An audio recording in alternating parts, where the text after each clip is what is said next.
Au sommaire de cette édition, le domicile de Javed Mitou, perquisitionné par la CID ce matin, il demeure en détention en attendant le ruling de la Cour ce mardi. Le Koji et Grimmelschutz, c'est fini. Une décision prise après la polémique entourant le clip intitulé Un océan en partage. Il faut préserver l'image de Maurice à 41 jours des Jeux, affirme le CEO du Koji, Jean-Pierre Sauzet. Virulente sortie d'Achit Ganga contre Navin Ramgoolam en conférence de presse ce samedi. Le ministre du Commerce et de l'Industrie donne la réplique au leader du Parti travailliste. Navin Ramgoolam peut dérailler, dit-il. Mesquine et grossière, c'est ainsi que Paul Béranger qualifie la décision de la Grande-Bretagne d'annuler les célébrations à l'occasion de l'anniversaire de la reine d'Angleterre à Maurice. Le dossier Chagos mal géré par le gouvernement, ajoute le leader du MMM. Et en Inde, la sécheresse provoque des comportements étranges chez les animaux. Bonsoir. Le domicile de Javed Mitou a été perquisitionné par la CID de Port-Louis-Nord dans l'après-midi de ce samedi 8 juin. Selon la police, rien de compromettant n'a été retrouvé chez lui. Arrêté jeudi dernier, le chef religieux, qui est toujours en détention, est provisoirement accusé d'avoir participé à un rallye illégal mardi soir dans la région de Vallée des Prêtres. Le débat sur sa motion de remise en liberté conditionnelle ont eu lieu hier à la Bain and Remand Court. C'est mardi que la Cour fera connaître son ruling.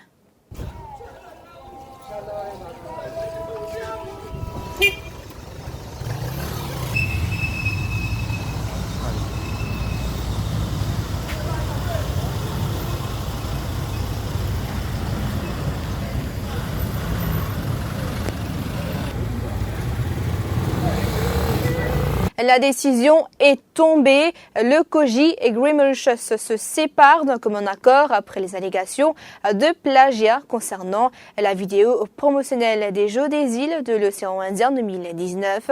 Un communiqué a été émis en ce sens ce samedi matin.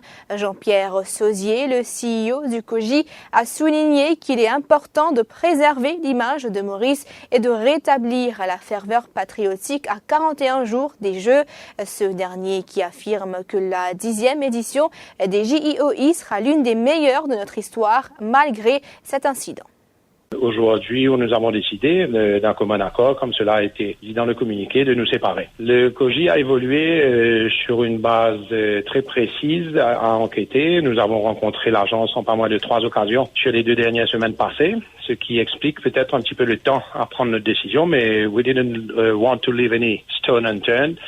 Ce qui a été fait, et à la lumière de ce que nous avons eu comme explication, d'informations qui nous sont revenues et des analyses de tout ça, le Koji, en son âme et conscience, a décidé, bien entendu, de se séparer de l'agence. Nous avons pris contact avec l'agence et nous sommes tombés d'accord pour cette séparation qui prend effet immédiatement.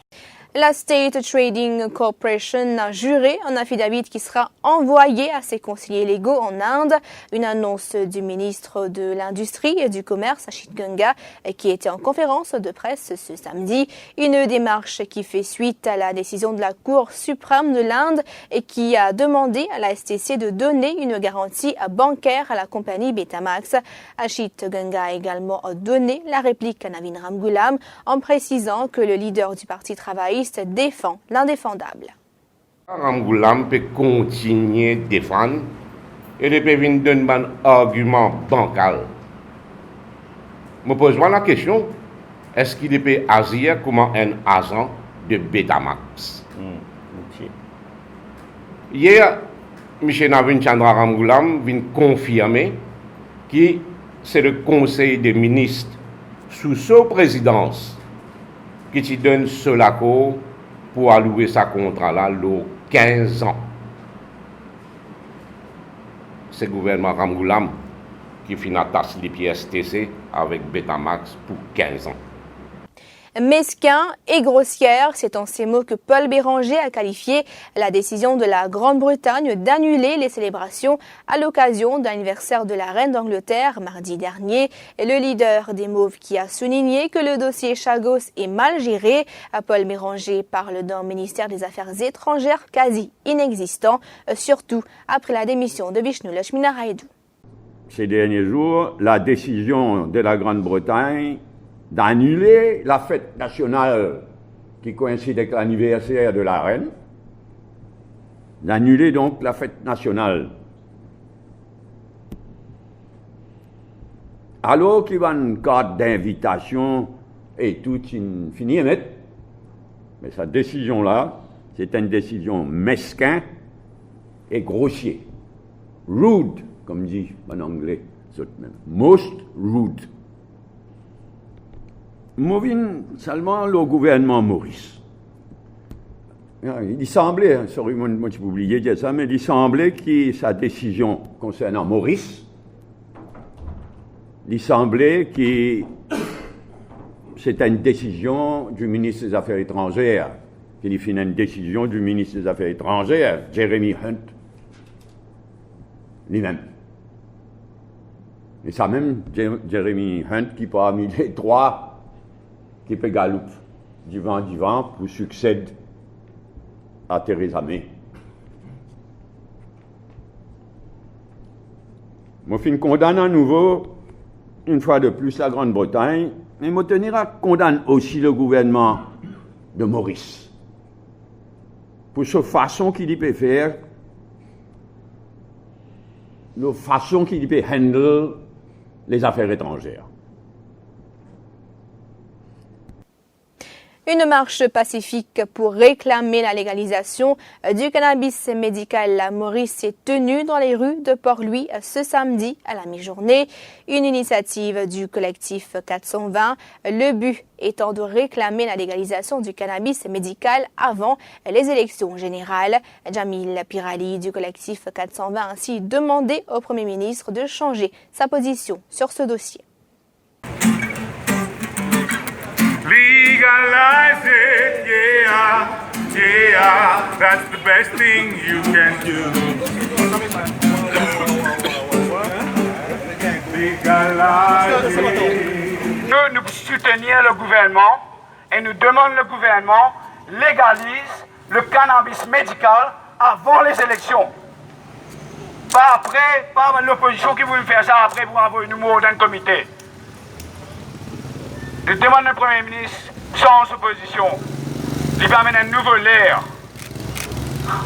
Sans ça, Maurice-là, fin des affaires pour nous. Si l'État prend en considération au niveau médical, mais c'est pas choisir l'être humain et une affaire naturelle qui bon Dieu écrit.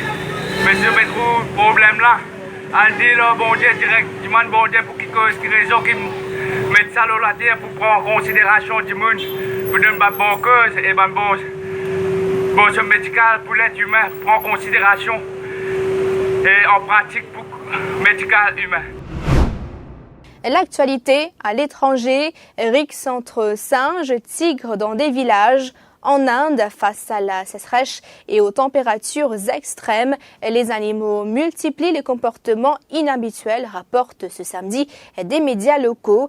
Quelques 15 singes sont décédés, probablement d'une insolation après s'être battus pour l'accès à une source d'eau dans le massif forestier de Joshi Baba, indiqué un garde forestier à un média indien.